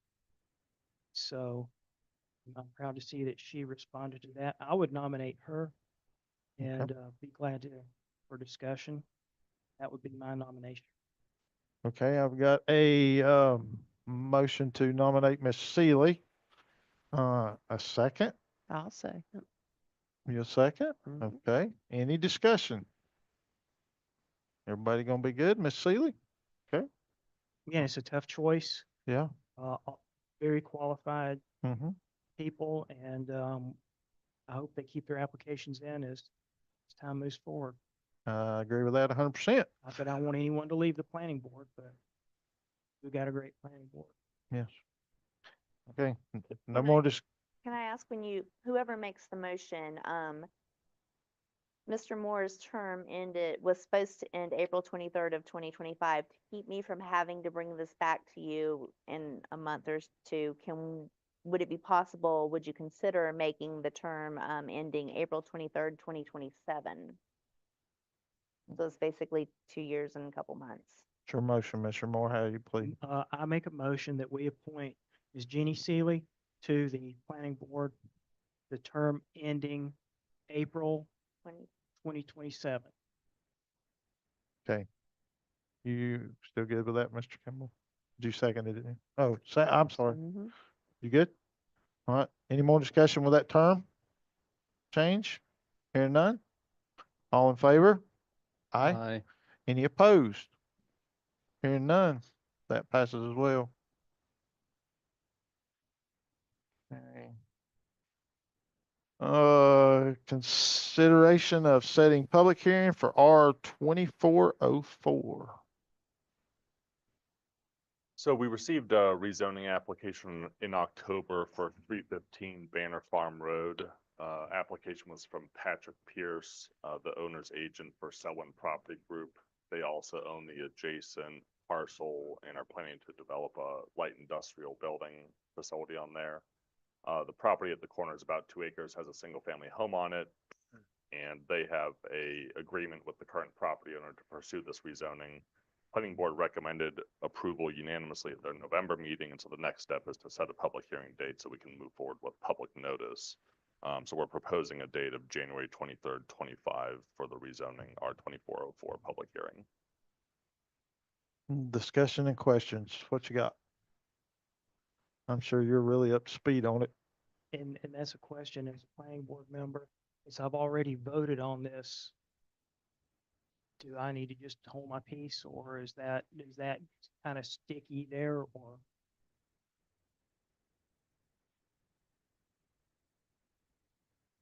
We're working through a technical issue at Sure. this moment. I mean, because I would be happy to make a motion that we set that date. But Okay, got it. I just want to know, do I need to keep quiet on this issue? But my microphone is dying. No, but You don't even have to technically disclose it, but if you're more comfortable when you're in the public hearing, you could disclose it just so that everyone knows. And then if somebody is uncomfortable, they could ask you to be recused. Since it's not a special use permit and we can, I think in this case, seek a little evidence or whatever it's gonna be about, could you give us just a slight little background about the situation? Sure, and I was just gonna concur with, the finance director, Okay. since it's a legislative decision and not quasi judicial, there shouldn't be any conflict with that. Okay. So yeah, the applicant owns, I believe it's about a 10-acre property just south of Flavor First. Okay, Staff's been working with them over a year and a half, regarding an industrial development there, a warehousing distribution building. I think it was about 170,000 square feet. The applicant had tried to obtain this corner property just to have a more contiguous site, produce a better development product. They were unable to do that in the beginning. The opportunity presented itself that the property owner of 315 Banner Farm was open to possibly selling them the property, and so they came to an agreement, basically that there's a letter of intent they can purchase the property and pursue this rezoning. So again, the intent is technically tomorrow. My thing fell off. Technically tomorrow, the applicant could pull a zoning permit for the existing development. They're choosing to try to rezone this property, incorporate another 2 acres, and basically have Okay. a different development product, different site plan, but same type of use, warehousing and distribution on that whole corner. okay, Again, northeast corner across from the elementary school. okay. And this passed unanimous by the planning board. Correct. Okay, any other questions? So they make it 1 pen. Yeah, Correct. Yeah, Yeah. Okay, it, okay. if they got the rezoning, which would allow them to develop under light industrial, because it's currently neighborhood commercial, they could then either recombine and then basically submit a zoning permit for development on that whole Oh. property, including the 2 acres. council's pleasure, Set the date. if you want, or any more discussions, questions, whatever you got. I'll oblige any of it. Make a motion that we set the public hearing date for R 24-04 for January 23rd, 2025. Got a motion? How about a second? All right, Brian, give a nod, he's a second. All right, any more discussion? Hearing none, all in favor? Aye. Aye. Any opposed? Hearing none. That will pass as well. Consideration of appointments to the Strategic Planning Committee. Did we handle that already? No, sir. So this Okay. is the other item that I discussed. That this strategic planning committee is made up of 2 members of the board, 2 members of advisory board members, and then 3 staff members. And so this is the as a part of the requirement, I did send out an email to the advisory board members asking, informing them, as well as all other stakeholders of this effort, and then asked them if they had any interest in serving in this capacity. The names before you showed interest in serving in this role. One addendum to what you see in front of you is Ms. Laura Moore has requested that her name be removed from consideration, and that is due to the fact that there is another Parks Advisory Board member that has also stepped up to provide their name for consideration. And so what I'm asking council to consider is to name 2 members, either of the ones that are before you or any other that you so choose off of an advisory board.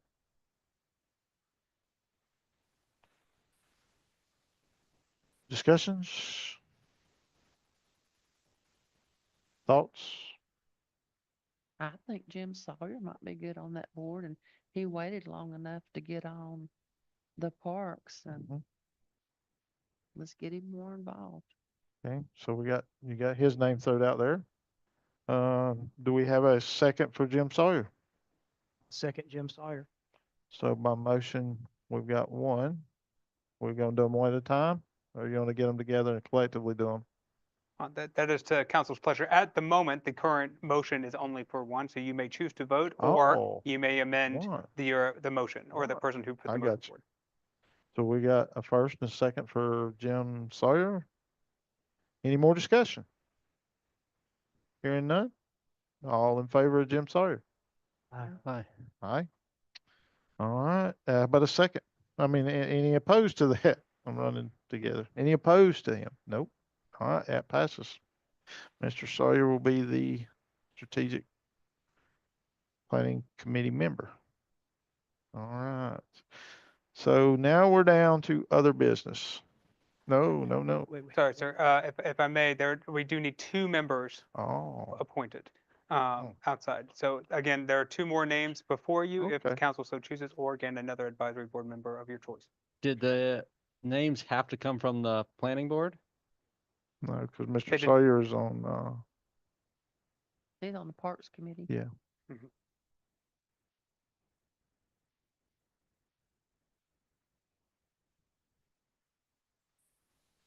So what we're doing now is looking for one more, correct? One more. Okay.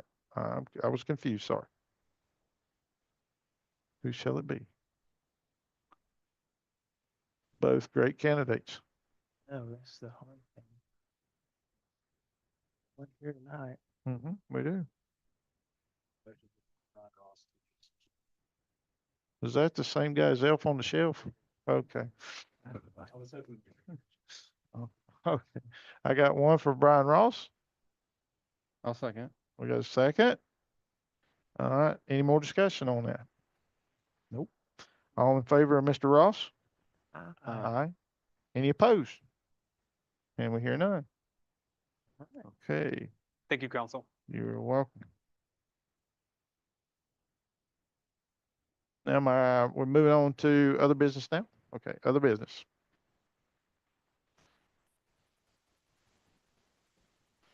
Do we have any other business to amongst us? Anything else? No? None of the committees I've on have met since the hurricanes. No. I mean, MPO has, but that's about it. Yeah. We want to discuss the zoning issue with the override of the veto and go ahead and get that out there. Or- I would, yes, as a matter of fact, let's do that. So staff help us on understanding the ramifications of Bill 382 at a state level and how it affects us here in the town of Mills River. If it's all right, Mr. Mayor, I'll start tackling this, and if I start to misspeak, I'll make eye contact with Mr. Malachek over there, who may throw a pin at me. But I will say yes, so to your, yesterday, the House overrode the veto. Yes, the House overrode the veto of State Bill 382. There is a stipulation within 382 that amends zoning ordinances, zoning language within 160D, specifically in regards to the opportunity to downzone parcels. The amendment that was put forward struck language that allowed for local governments to begin the downzoning process without the approval of the owner of that parcel. So essentially, what the new language that has been passed states that the only approach moving forward to downzoning parcels would be through the express written consent of the property owner that would be affected. And I'm going to pause right there to look at Mr. Malachek to make sure there is potentially some other caveats to that. The state law also addressed the creation of nonconformities as part of a downzoning.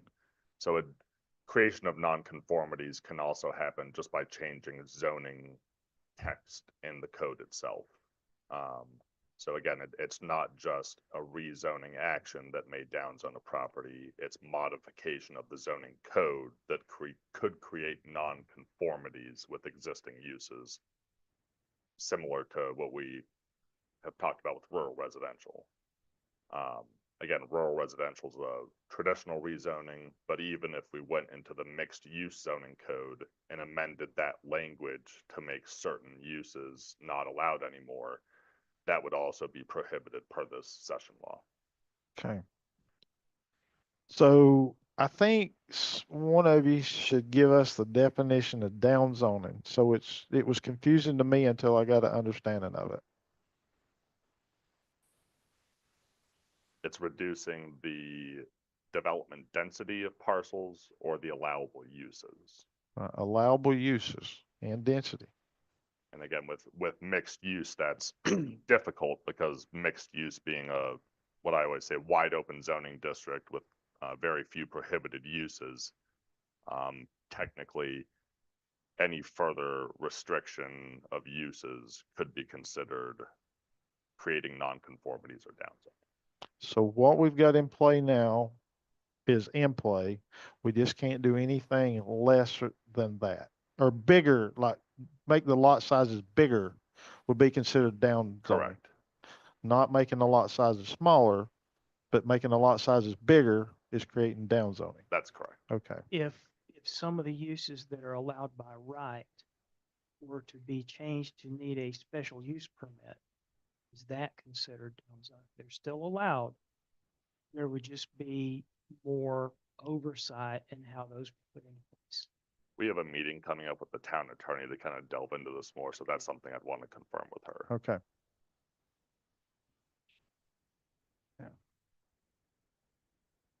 But I would just reiterate that because of the potential ramifications of this session law, we are working diligently to make sure that we have a clarification as fast as possible to help the community, but also, and as well as council, to understand what options we may have moving forward.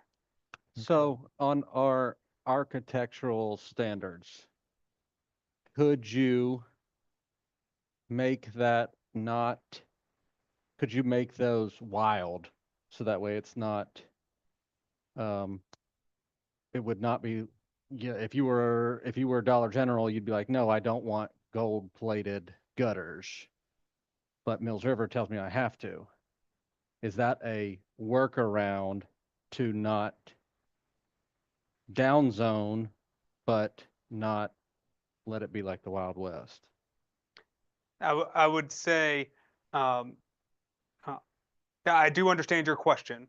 I would caution right now stating yes or no to that until we have the conversation with our town attorney. Just solely because to be completely frank, the change, there's not a lot of description as to the understanding of it. So we're still trying to fully understand and grasp what that means and what's applicable for us.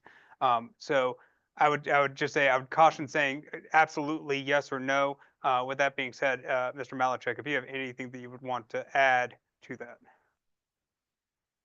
Again, this isn't a definitive answer, but because it's not related to uses and because it's a standard, let's say similar to the landscaping ordinance, if you increase that standard and potentially put more burden on an applicant, that would be allowed because it's not related to uses or density. And you're not creating a non-conformity, you're creating a new development standard that would only apply to new applications if that is incorporated into the code.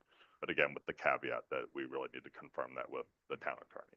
In my discussion with Mr. Moffett, in between the bill being vetoed and this final vote, he said basically what it'll be if it gets voted in will be you've got what you got, you can't make it more restrictive at this point.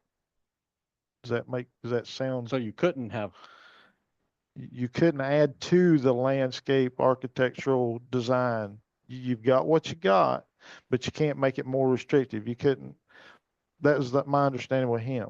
You couldn't make them go from copper gutters and make them do the gold gutters. you know what I'm saying? It would Yeah. make it unattractive for Yes. Dollar General to put up a store. Mhm. Yeah. And if I may, I would just say, I believe that there's ambiguity currently and that us within the town of Mills River are just like the other 530 some odd municipalities and 100 counties in the state of North Carolina trying to understand what the true ramifications are of this decision.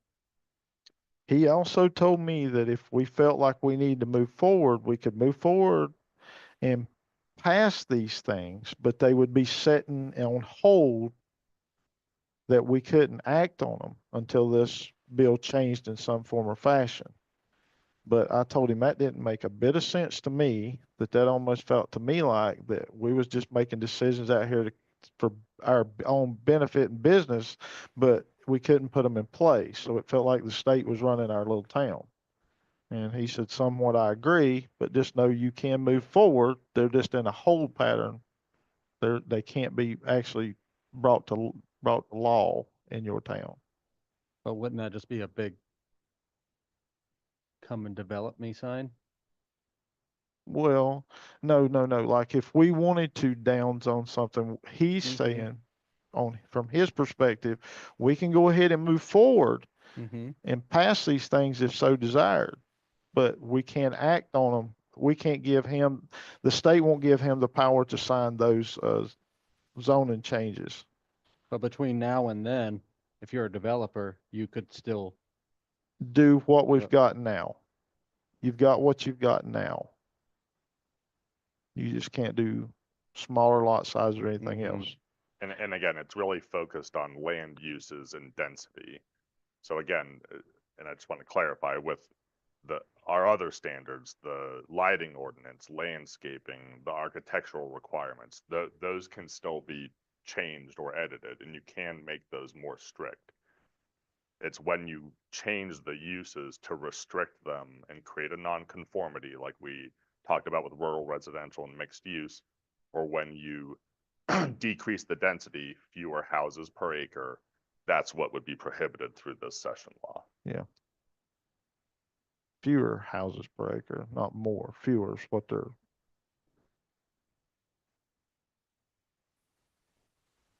yeah. Gold gutters. So another question, maybe you can ask the town attorney about this. If, since the federal flood insurance program is regulated by the federal government, how is the state going to, how's that legally going to work out? Your point is taken, Councilmember Kimball, and we will address that in many other questions in the coming days. And I would just also state, as I mentioned before, we're not the only ones looking at this, and so I have an expectation that we will be hearing from our partners at the League of Municipalities. We've already heard from them throughout this process. We will continue to hear from them, as well as from other communities around the state on how they may or may not be addressing their issues, and then be able to learn from them at the same time. Okay. Anything else? I would like to discuss this again in January, just because I do have that burning desire that we're right in this gray area of the wild, wild west, and there's going to be developers chomping at the bit to do something silly. If we could, maybe it sounds crazy, put up gold gutters for a while. I think there's something creative that we could do to get us by for a little while without, yeah, that's why I kept asking every time Okay. how many people have put in permits, because I think we're being watched. Gotcha. Note taken. Mhm. Anything else? Any other council, any other comments? Hearing none? If I may, I just want to clarify, there's Councilmember Cantrell has asked for further discussion about what I'm understanding are architectural design choice changes come before council at a January meeting, and Councilmember Kimball also shared that interest. Just for our purposes, because we serve at serving at the pleasure of council, is there a consensus for that type of conversation in January? Um, I would have to see what Mr. Cantrell's thought process is and where he's thinking about going with this. I think I can read through the lines here, but, that's something me and him can have conversation on one-on-one. And then, I will get back to you on where I'm at with it and let you lead staff on that. If anyone else would like to tell him, you might already know where this is going. I don't know. I pulled this out of thin air like 5 minutes Okay, ago. okay. So let's all collectively get and talk to Mr. Kimball one-on-one at some point in time in the near future and get back to our manager and let him know what we would like to see in January on this matter, be it's architectural or just land use or whatever however it works together.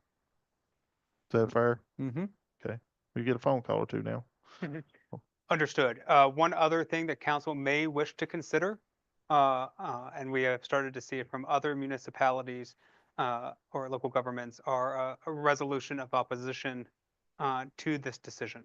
And if council, again, it is council's decision if they so choose, but if there is a consensus for that, we could also work on drafting that for a January discussion.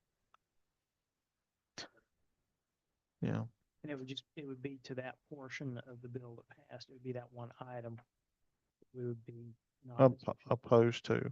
Because it was, the Oh. bill itself had a lot of different things. Well, in it started out as a dental bill, and this got weaved down in it, like on page, 142 or something? 131 of 131. Yes, sir. 131 of 131. Okay, so, yeah, it started out as a dental bill, and then we got a lot of our Is that power took really away was from in us. there? I had one other thing cross my mind, but it's been so long now.